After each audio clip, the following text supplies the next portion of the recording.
Hello, and thanks for being here at Breathe the Week. I am Mona Duncan, and today we're going to be looking at risking success. And there's a Japanese proverb that says, fall down 7 times, get up 8. So, no matter what happens in life, to keep on getting up, getting up, getting up, getting up, taking that risk. So, I'm going to share the screen so that we can begin to look at some of the thoughts I have here.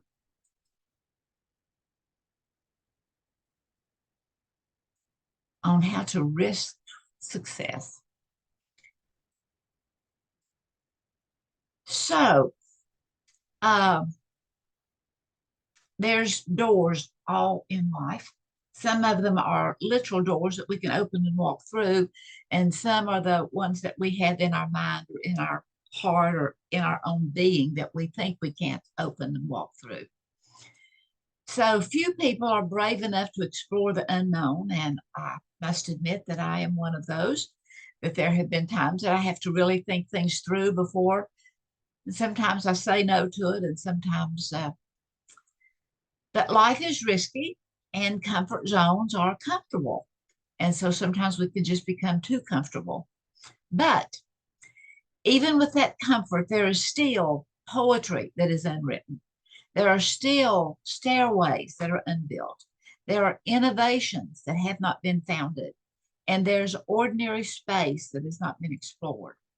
And so that can be within our purview that we can find those things and find them. And why? Because so that you and I can explore the blissful unknown and find things that just hadn't thought before. So I began to look at risking success. This is actually take off from an article that I wrote several years ago, and received a lot of comments on it, more than general for the terms that I was sending out. Anyway, so what I did was I went to the Family Word Finder that was presented by the Reader's Digest, and I just looked up the word risk. And what does it mean to risk? Well, here are some of the words that risking goes hand in hand with.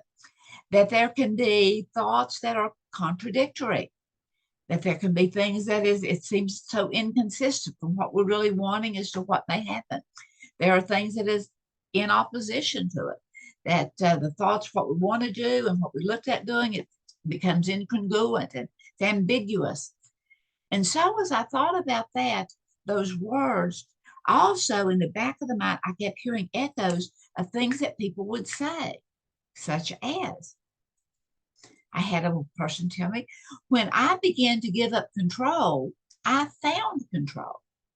That even though we can look at those words and see how risky they might be, a lot of times as we begin to narrow in on the space, we can begin to see that there's facts there.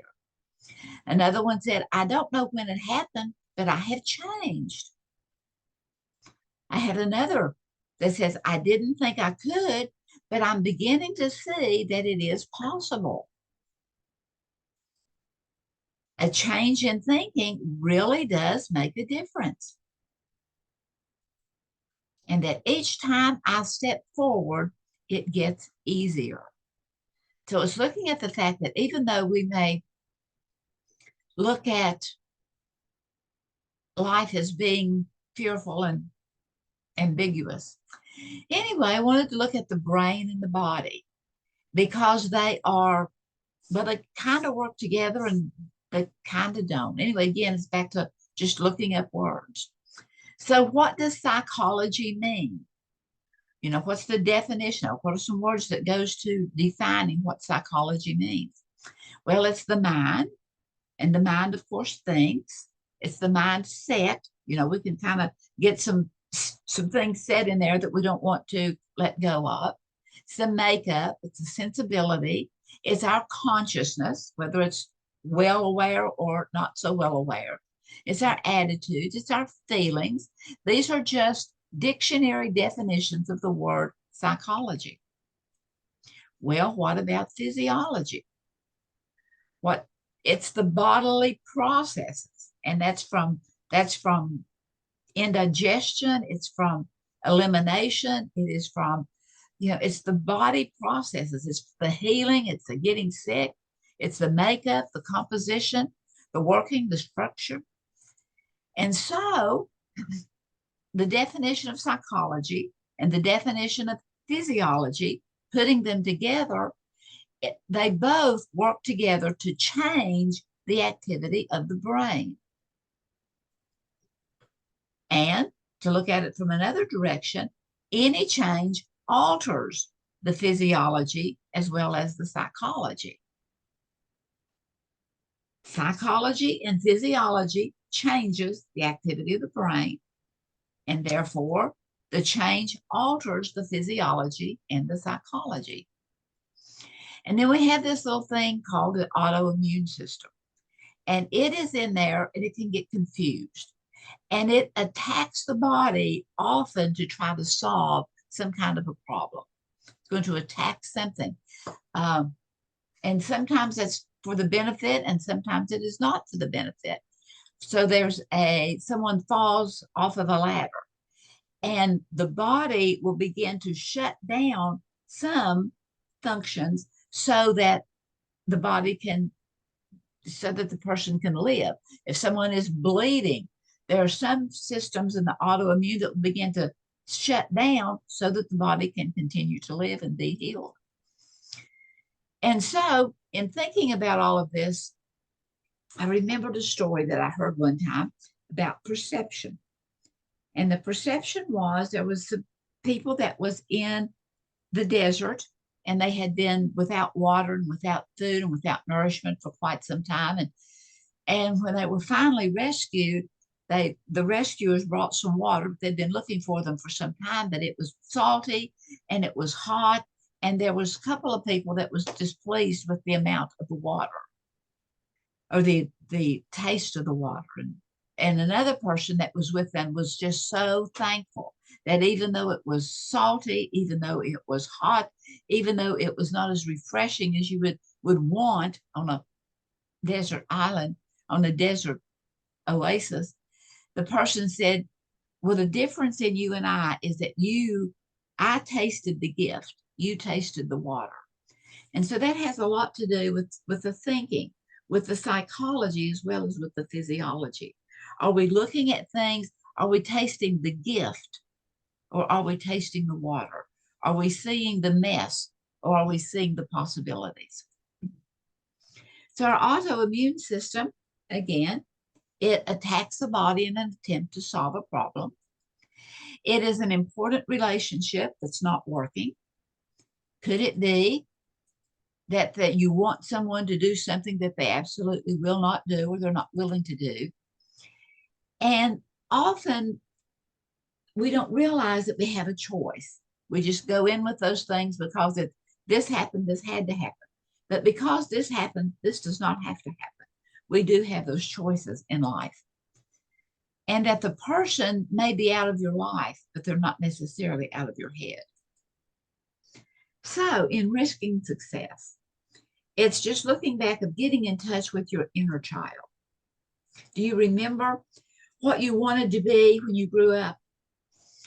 And the excitement, and no matter what someone they'd say to you, there was that positivity that you knew what you wanted.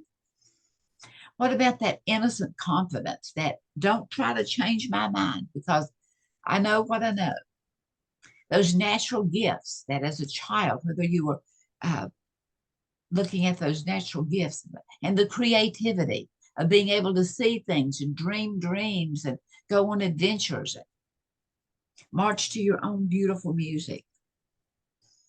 And actions follow dreams. And unless the actions do follow the dreams that we have, otherwise those thoughts and those things were mere fantasies. So we need to give ourselves room to grow. Sometimes we can give grace to someone else, but we're not willing to give it to ourselves. So give some grace to you. That fall down 7 times, get up 8. that keep on keeping on. Things can become difficult, but give yourself room to grow and to learn more. Remember learning to ride a bicycle and how much fun it was? It was something you want to do, even if you fell down occasionally, and even if there was training wheels that you had to put up with, and an occasional skinned knee, because the effort was worth the thrill of the task. And then that crutches are okay when it's needed to promote healing. So there may be sometimes that we need to stop, we need to heal, we need to rethink, we need to look at things differently. And knowing that a delay is not necessarily denial, that it doesn't mean, well, it's done with and over with and forget about it. And learn to differentiate between a setback and a failure. And sometimes even a failure doesn't have to stay a failure, because again, every day is a new day, and there are new thoughts to think, and there are new actions to take. And so do not cling to those false beliefs that impede your growth, such as I'm not worth it. There's a lot of things that we have a tendency to put ourselves down. So be gracious to you so that you can overcome those difficulties. And in the process, it's asking and answering some hard questions, such as that pain of the mediocrity of realizing that you've not been honest with yourself. But be gracious to yourself and realize that, you know what, it's time. So let's get honest with who we are. What do I have to gain from taking this risk? And maybe it's not as risky as I've been imagining that it is. Am I holding on to the familiar because of a supposed vague, undefined definition of loss? Am I holding on to something, even though it's just a shadow that I'm holding on to because I see it as an undefined loss? Or what about those false beliefs that stand between me and success? That, well, I tried that once, but it didn't work. Well, sometimes, we can be a little smarter the next time and maybe ask some more difficult questions and to really look into the possibilities. When am I going to begin? We may have all kinds of thoughts and ideas of what I'm going to do, but when? If not today, then what day? If not you, then who? And the threat of losing that false security sometimes undermines being successful. And that there's the story of in the story of some people that were being executed, and they were given a choice if they could either be shot or they could take a trip through the black door. But the majority of them refused because they'd rather take death than the thought of things that might await the horrors behind the black door. And they failed to do that. They was not willing to risk success. And that what was beyond the black door was freedom. So as we look at those things and ask and answer, we can begin to open it, to receive it, to embrace the fact that we can change. And that we begin to do those things in spite of our fears. Sometimes fear is a good place to start because it can cause us to think about some things that we didn't think about previously, and to be more cautious and to be more prepared in the long run. But to be too cautious keeps us stuck in just preparation and thinking about it, but not actually following through. I think of the musical Anna and the King and I. And she is singing. She's afraid there's people there that are against. Anyway, there's the fear there, but Anna begins to sing, and she says, whenever I feel afraid, I strike a careless pose and I whistle a happy tune, and no one ever knows that I'm afraid. And so she begins to dance around and dance around and dance around and sing some more.